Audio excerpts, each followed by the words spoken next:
Alright, let me preamble this video by saying that I understand that things do not always have to be dark and grim and gritty in order to be good.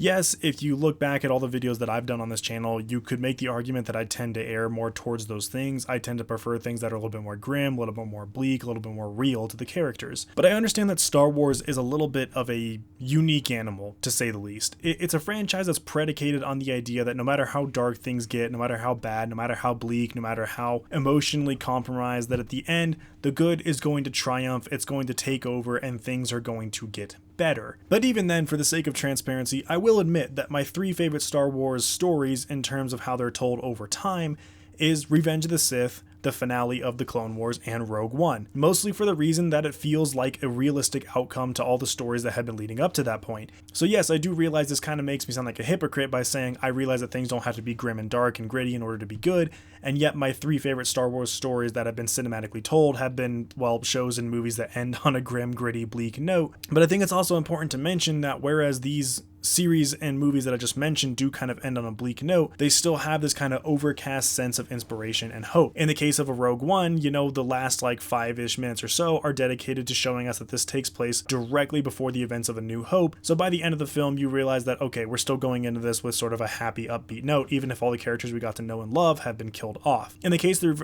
Revenge of the Sith, maybe a little bit less so, because this is the, you know, it does kind of end at the beginning of the, you know, emergence of the Empire and sort of the increased, you know, violence against people and, you know, this subjugation of every little bit of freedom. But arguably probably the bleakest is the Clone Wars, because there really is no happy ending to it. There is no, like, you know, hopeful, inspirational moment. It's really just a whole lot of bleakness wrapped up in even more bleakness. But even then, I won't say that this means that the other films, the other stories that are told are bad. As a matter of fact, I would say probably the closest that Star Wars ever got to making a perfect film is The Empire Strikes Back, or possibly A New Hope, both of which have a very, very overarching sense of hopefulness and inspiration. Granted, you know, Empire Strikes Back is often most remembered as one of the darker movies because it does technically kind of end with the bad guys winning, but if you've read any articles about it, then you also do know that George Lucas put in a lot more stuff into the film in order to make it less depressing for that exact same reason. So to be fair, things like what we're talking about today has already happened with Star Wars before, but there's a reason why I'm more and more concerned about this particular issue. Now, with that long-winded preamble out of the way,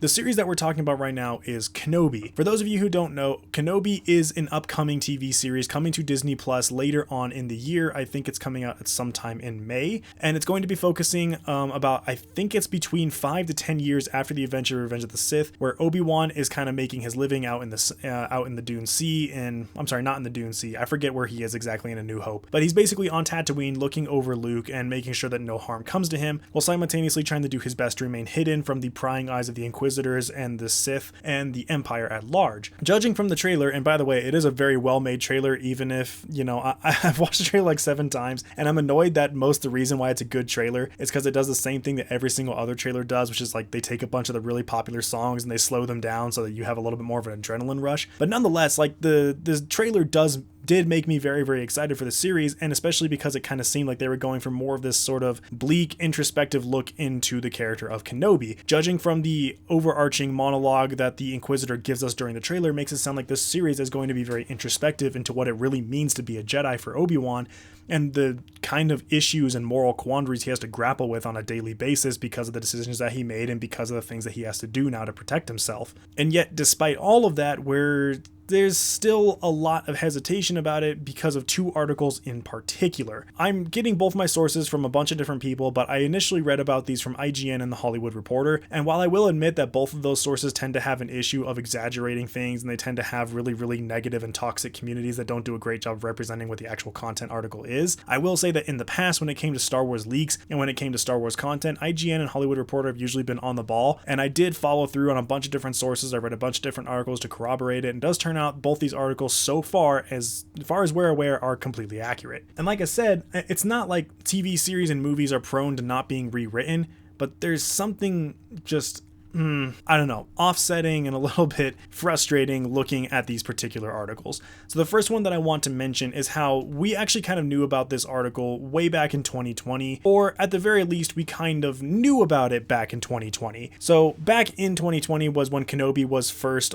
being talked about. It's when Ewan McGregor and writers first kind of started talking about the fact that the Obi-Wan Kenobi series was going to be coming at some point in the semi-near future. But at the time, it was mostly being written by a person called Hossein Amini. And for those of you who don't know, and ignore the fact that I'm clicking in the background because I have to pull up different articles in order to kind of corroborate this, Hossein Amini has only written a couple of different things before. However, he's written things that are, for the most part, they're pretty like minimalist and they're pretty dark. For the most part, we have things like 47 Ronin, Drive, which is one of the best like action films I've ever seen, and other films like The Dying of the Light, and some TV series like Mig Mafia or The Alienist. So he kind of has this propensity for writing these sort of minimalist stories with sort of these dark overtones, and a lot of how the show was being described back in 2020 made it sound a lot like it was going to be following the same foot patterns as The Mandalorian Season 1. You know, kind of basically trading The Mandalorian and Grogu for Obi-Wan Kenobi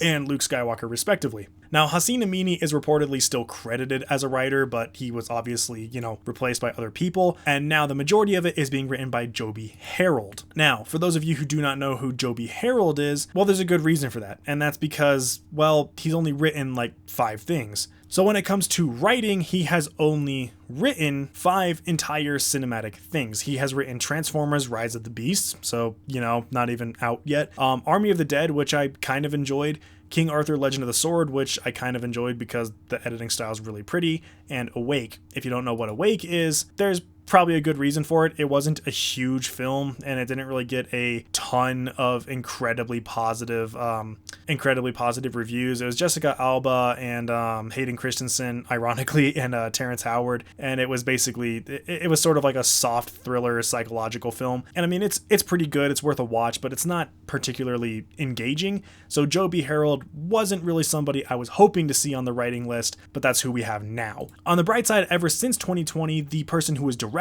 the series has been confirmed and has continued to be Deborah Chow, who was in charge of the best episodes of The Mandalorian so far. So at least on the writing front, it's pretty much solid and good to go. But of course, this kind of set a dangerous precedent for people going, okay, well, but it's still in pre-production, so it's really not the end of the world. They swapped writers and they're changing things around a little bit. However, we're now finding out only a couple of weeks ago, again, thanks to IGN and The Hollywood Reporter, that it turns out that the reason these rewritings were happened was on behest of Kathleen Kennedy, who believed that the original script and characterization that was within the Obi-Wan Kenobi series was too bleak and too dark and needed to be overhauled in order to be more engaging, light, and more accessible to other people. And that's where kind of my hesitations begin and why I'm starting to lose a little bit of faith in this series, especially considering how hyped I was beforehand. Now, like I said in the preamble, I understand that Star Wars doesn't need to be bleak. Not everything needs to be depressing and dark. Not everything needs to be the Batman. Not everything needs to be David Fincher. I'm perfectly okay with Star Wars being a little bit more hopeful and a little bit more inspirational. It's not the fact that they rewrote it with that intention, it's the fact that it came from Kathleen Kennedy, where anytime she has had direct influence over rewriting a Star Wars project, it's pretty much always turned out to be shit.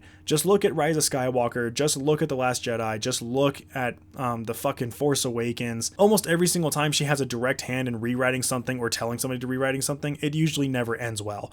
But then when you look at series like The Clone Wars, which was completely overseen by Dave Filoni, or you look at The Mandalorian, which was pretty much entirely overseen by Jon Favreau, and you begin to see why it's really not to people's best interest when Kathleen Kennedy gets directly involved. And so, like I said, I can kind of forgive it as long as the story still turns out to be a little bit good, but then it also turns out that that wasn't one of the only casualties of the rewrites and the repurposing of the series. Originally, in addition to Darth Vader and the Inquisitors, there was a plan to introduce Ray Park's Darth Maul, who, has been an ongoing antagonist of Obi-Wan Kenobi and having one of the best, if not the best story arc in the entire Clone Wars, was actually cut from the Kenobi series after all the rewrites and the rebranding and restructurization by Kathleen Kennedy. So Ray Park was actually prepping and was planning to shoot his scenes for Darth Maul before Kathleen Kennedy basically came in and said, nope, we're going to redo this and we're going to rewrite all of this. Now, according to The Hollywood Reporter, originally it was kind of the other way around. Like, Darth Maul was kind of meant to be the recurring antagonist for the story in addition to the Inquisitors, and that was kind of meant to be the main, foil to Obi-Wan Kenobi by Ewan McGregor. However, the rewrites is now replacing it, so Darth Vader is kind of the main character as opposed to being just like a recurring theme. And I gotta say, I just don't particularly feel like that was the right choice to make. Anybody who's read the books or played the games or anything like that knows that Darth Vader pretty much never went back to Tatooine, or at the very least, usually not voluntarily. Even though he kind of had an expectation and he kind of had a little bit of an assumption that there was something there he needed to be aware of, there was too much like personal guilt and grief and anger for him to ever really go back to Tatooine. Now, he does go back a couple times, especially in the comics, with some epically awesome storylines, but for the most part, he kind of tends to stay away. So for this reason, I feel like it would have made a lot of sense for the Inquisitors to kind of be the main antagonists, and Darth Vader was kind of just lurking in the background. He'd kind of come in and have like a cameo appearance in like the last 2 episodes. But I kind of expected that Darth Maul was going to be the recurring villain who was going to be butting heads with both the Inquisitors while they try to find Kenobi at the same time, especially considering the events that take place over the course of Star Wars Rebels and Star Wars The Clone Wars. But since that's not going to be happening, it just leads me to believe that there's a pretty strong possibility that Deborah Chow may have been connected to this series purely with the intention of making fans happy, so that Kathleen Kennedy can kind of work in the background and completely remake this series to fit her personal agenda and what she wants people to take away from Star Wars. Because whether you love her or hate her, you do have to admit that Kathleen Kennedy has a very strange affinity for wanting to rewrite and remake things with a certain image and agenda that she finds more personally appealing than the average person does.